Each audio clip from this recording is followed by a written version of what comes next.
Hello students, हम कर रहे हैं chapter 9 central orbits. Last video में हम ये टॉपिक कर चुके हैं सेंट्रल फोर्स, सेंट्रल ऑर्बिट। थोड़ा सा इनको रिवाइज करते हैं। Central force, a force whose line of action always passes through a fixed point. Whose line of action always passes through a fixed point is called central force. जैसे आप इस figure में देख सकते हैं, पॉइंट ओ जो है इसको हम फिक्स्ड पॉइंट कहेंगे। This point is called centre of force. And मान लेते हैं पाथ कर्व जो है इस अलोंग दिस पाथ मूव कर रहा है, तो at time T particle is at point P, then force whose line of action always passes through a fixed point. Means जो पॉइंट पी पे फोर्स होगा always towards fixed point O, towards fixed point O. तो this is a central force. तो force की direction क्या होगी? Along P O. This is force F and this fixed point is called centre of force. Next आता है central orbit. And the path described by a particle moving in a plane under the action of force which is always directed towards a fixed point. Means जो central force के case में जो particle path describe करेगा उसको हम central orbit कहेंगे। Path हमारे पास यहाँ क्या दिख रहा है, आप ये देख पा रहे हैं कर्व, तो this is central orbit. Next है a central orbit is always a plane curve. ये हम कर चुके हैं, इसको आप एज अ रिजल्ट याद रखोगे। Central orbit is always a plane curve.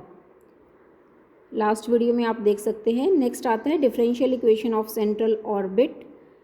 इनके रिजल्ट्स आप याद रखोगे।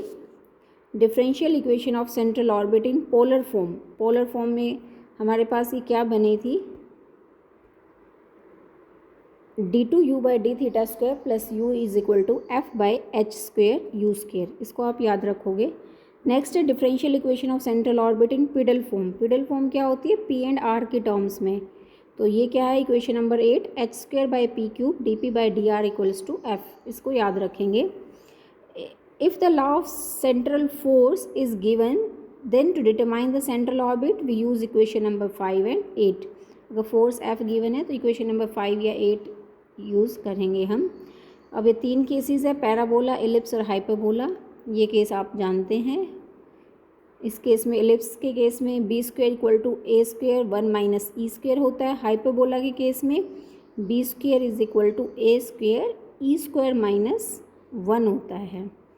तो इसको आप याद रखोगे। हाई एलिप्स के केस में ई लेस देन 1 होता है, हाइपरबोला में ई ग्रेटर देन 1 होता है।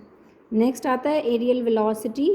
ये हम पढ़ चुके हैं। Areal velocity, rate of change of sectorial area traced out by the radius vector is called the areal velocity.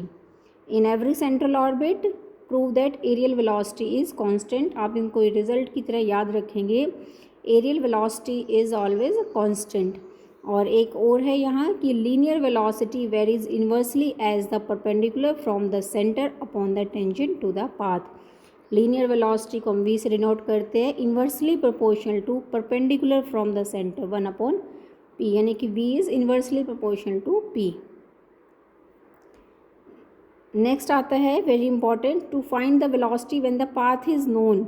इसको आप याद रखेंगे क्योंकि बार बार यूज़ होगा। Velocity V is equal to, जैसे अभी हमने पढ़ा, P V equal to H by P, यानी कि P V is equal to H. तो V is equal to H by P, तो V square equal to H square by P square. तो आप यहाँ 1 बाई पी स्क्वेयर की value ऊपर से रखी, तो आप ये जो इक्वेशन है इसको याद रखोगे। V square equal to H square U square plus D U by D theta whole square. Next आता है to find the velocity when force F is known. तो वेलोसिटी फाइंड आउट करनी है हमें। तो एफ हमारे पास पिडल फॉर्म में ये होता है, हमने पीछे पढ़ा है। तो यहाँ से इसको सॉल्व किया तो V square by 2 equals to minus integral F D R plus C. इसको भी आप याद रखेंगे। नेक्स्ट है इलिप्टिक ऑर्बिट। ये हम आर्टिकल लास्ट वीडियो में कर चुके हैं। अब आता है हाइपरबोलिक ऑर्बिट। ये करते हम, सेम ही है इलिप्टिक एंड हाइपरबोलिक ऑर्बिट, थोड़ा सा डिफरेंस आता है, इससे आपको क्लियर हो जाएगा। हाइपरबोलिक ऑर्बिट, ये आर्टिकल हम शुरू करते हैं।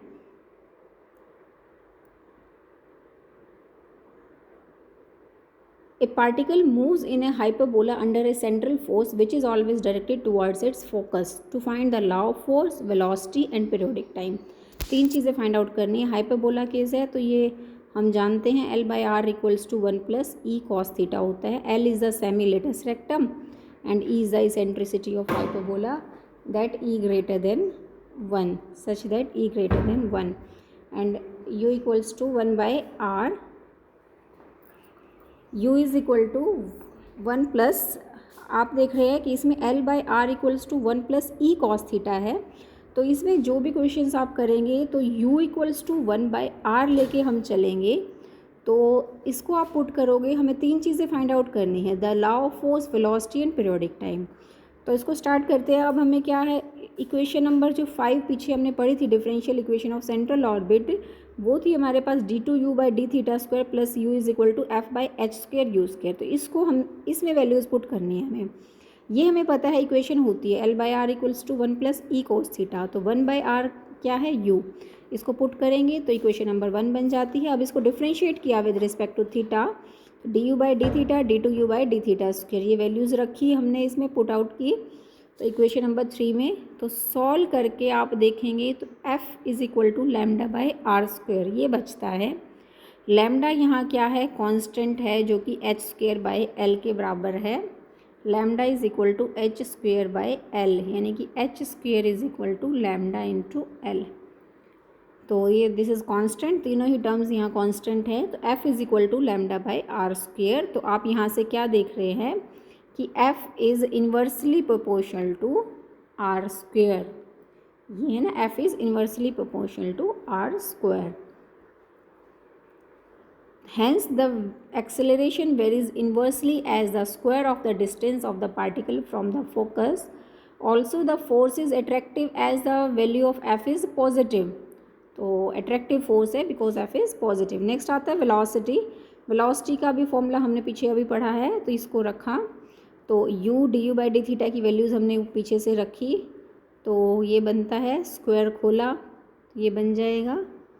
तो आप इसको सॉल्व करोगे, ये है second term e² cos k, this is e² sin square.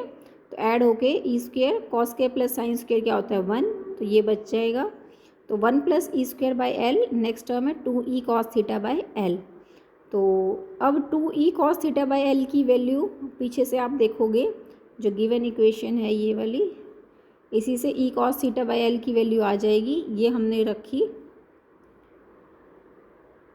ये बनता है. इसके बाद आप इसको सॉल्व करोगे तो यहाँ पहुँचते हैं, u को 1/R रख दिया.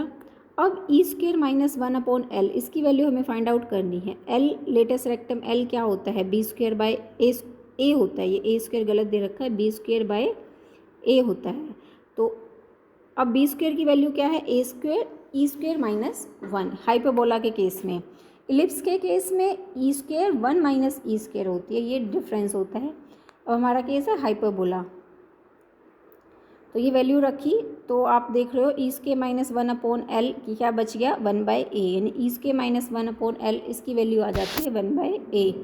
तो v² is equal to lambda 2/R plus 1/a, ये आ जाता है, which is the velocity of the particle at any point of its path and v² greater than 2 λ/R. v² की वैल्यू क्या हुई 2 λ/R प्लस λ/a है ना, ये 2 λ/R से तो बड़ा है, कुछ ऐड ही हो रहा है, इससे बड़ा है 2 λ/R से. v² is greater than 2 λ/R. Next आता है periodic time. Let t be the time taken by the particle in describing the whole of the hyperbola. h/2 is the area described in unit time. Sectorial area हमने areal velocity जब find out किया था वो h/2 आया था. और t is the time taken by the particle in describing the whole of the hyperbola. Then t into h/2 area of complete hyperbola हो जाएगा. तो t into h/2 area of hyperbola होता है π/ab. तो ये वैल्यूज़ आप रखोगे, इसको सॉल्व करोगे तो यहाँ से t फाइंड आउट कर लोगे. t फाइंड आउट करके ये आ जाता है. Thus the time period for 1 complete revolution is proportional to a की पावर 3/2. बाकी सब टर्म्स कांस्टेंट है. 2π/√λ, ये सब कांस्टेंट है, बचा क्या a⁻³ ऐसे ही पैराबोलिक ऑर्बिट के केस में हो जाएगा। इसमें डिफरेंस क्या है, ई की वैल्यू 1 रखनी है जहाँ ई आएगा। नेक्स्ट आता है velocity in a circle, very important.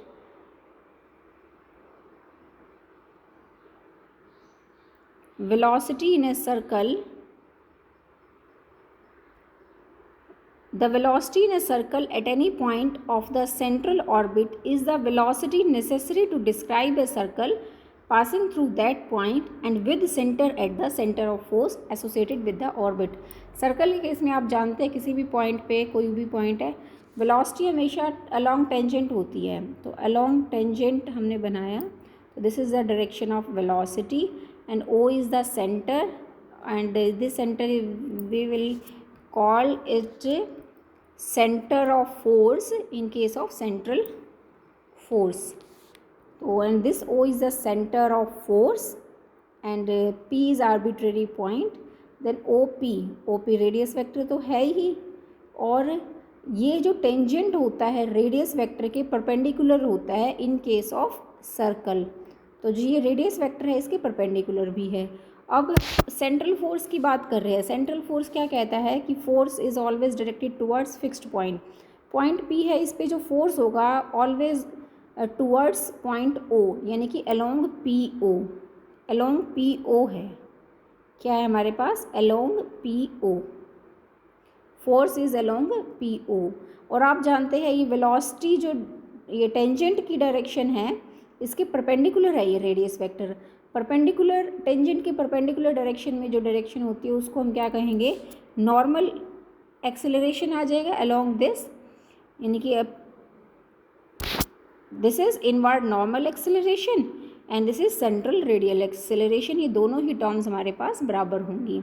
Central radial acceleration क्या होता है, acceleration along the radius vector, तो रेडियस वेक्टर के अलोंग आप जानते हैं एफ जो है कंप्लीट अलोंग रेडियस वेक्टर है, और दूसरी चीज़ क्या है, inward normal acceleration, inward normal acceleration tangent vector के परपेंडिकुलर डायरेक्शन में ये है, तो this is inward normal acceleration.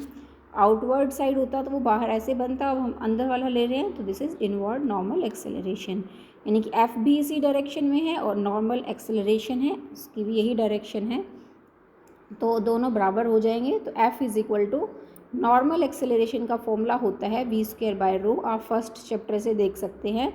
तो रो रेडियस वेक्टर वो किसके बराबर है, r के बराबर है, रो radius vector is equal to r, तो F is equal to v²/r, तो v² is equal to rf, r is the radius vector and in case of circle of radius a then r की वैल्यू हम a put कर देंगे, v² is equal to a, force F is at R equals to A। Next आता है to determine the orbit when the law of central force is given, law of central force is given. अब देखोगे आप, a particle moves in a plane under a central force which varies inversely as square of the distance from fixed point to find the orbit. Very simple, given क्या है कि F is inversely proportional to r², तो mu is a proportionality constant, F is equal to μ²/r² हो जाता है हमारे पास। अब हमें differential to find the orbit find out करना है, तो हमने डिफरेंशियल इक्वेशन यूज़ करी कि हम दो तरह की इक्वेशन पढ़ी थी हमने, एक पिडल फॉर्म में एक पोलर फॉर्म में। मान लिया हमने पिडल फॉर्म वाली इक्वेशन उठा ली, इसमें F की वैल्यू पुट की, आप dp और dr की टर्म्स में है, इंटीग्रेट किया तो ये आ जाता है equation number 1, this which is the required orbit. Next आता है show that the orbit described with central attractive force varying directly as the distance in an is an ellipse having its centre at the centre of force and conversely. तो आप देख रहे हो कि directly proportional to distance है, तो F is directly proportional to R, और proportionality constant क्या होता है, म्यू ले लिया मान लिया हमने, तो F is equal to mu R, ये इक्वेशन बनी। अब इससे हमें ऑर्बिट फाइंड आउट करना है, तो differential equation of central orbit लेके चले जैसे पिछले क्वेश्चन में ली है, तो इसको रखा, आप देख रहे हैं सॉल्व करने के बाद ये क्या आता है, इंटीग्रेशन किया, इंटीग्रेट करके हम यहाँ पहुँचे, म्यू जो कांस्टेंट है वो नीचे आ गया, आप देख रहे हैं जो यहाँ म्यू कांस्टेंट है इससे डिवाइड कर दिया तो ये नीचे आ गया, तो ये कांस्टेंट 2c/μ है, इसको c1 नाम दे दिया। तो हम कहाँ पहुँचे, ये इक्वेशन आ जाती है। अब इस c1 कांस्टेंट को हमने a² + b² कह दिया, ये भी कांस्टेंट ही है। तो this is the pedal equation of ellipse, refer to its centre as origin. This is the pedal equation of ellipse. और क्या पूछा है, इफ एंड ओनली इफ का रिजल्ट है, show that the orbit described under a central attractive force varying directly as the distance is an ellipse having its centre at the centre of force and conversely. Means अगर ellipse लेके चलते हैं तो हमें prove क्या करना है, F is directly proportional to R. ये हम स्टार्ट किया तो उल्टा हो गया ना ये। अब क्या किया, डिफ्रेंशिएट किया विद रिस्पेक्ट टू आर, ये आ जाता है dp/dr वैल्यू आ जाती है। और ये हमें डिफरेंशियल इक्वेशन हम जानते हैं, तो इसमें dp/dr पुट किया तो ये रख के आप देख रहे हैं, बाकी h a b ये सब कांस्टेंट है, तो r बचता है, f is equal to μr। Mu को हम कह दिया h² / a²b², which shows that the force varies directly as the distance. अब ये कुछ टर्म्स है, ये याद रखेंगे। एक हमने differential equation of central orbit in polar form में की थी, u और थीटा की टर्म्स में, r थीटा की टर्म्स में कहो, r क्या है 1/u, यानी कि ये equation first. Second pedal differential equation, और नेक्स्ट आता है फॉर सेंट्रल ऑर्बिट, ये टर्म्स भी आप याद रखेंगे। h की वैल्यू r² dθ/dt, ये हमने पीछे पढ़ा है। और एक पढ़ा है pv is equal to h, ये भी आप याद रखेंगे, pv इक्वल्स टू h। और एक ये टाइम t की वैल्यू, और ये velocity v² equal to h²/p², यहीं से आया है ये। pv is equal to h, तो v क्या हो गया h/p, तो v² इज h²/p², और ये वैल्यू याद रखेंगे। इसी तरह एक ये है। थैंक यू स्टूडेंट्स, ये एग्ज़ाम्पल हम नेक्स्ट वीडियो में करेंगे।